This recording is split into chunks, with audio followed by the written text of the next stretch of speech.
மாசம்தான் இந்த வீட்ல உனக்கு இடம்னு சொல்லியிருந்தீங்க. அதான் நீங்க என்ன முடிவெடுப்பீங்கன்னு தெரியாம அப்படியே குழம்பி போயிருக்கேங்க.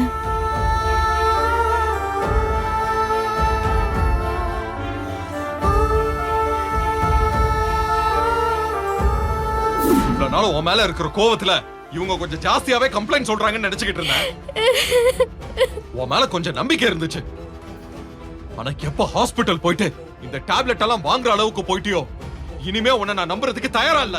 இல்லங்க, நான் சொல்றது கொஞ்சம் கேளுங்க. இதுக்கு மேல உன் கதையை கேட்கவும் நான் தயாரா இல்ல. என் மூஞ்சிலே முழிக்காத. நானா கழுத்தை பிடிச்சு வெளியில தள்ளணும்னு நினைக்காத. இந்த வீட்டை விட்டு நீயா வெளியில போயிடு. அதான் உனக்கு நல்லது.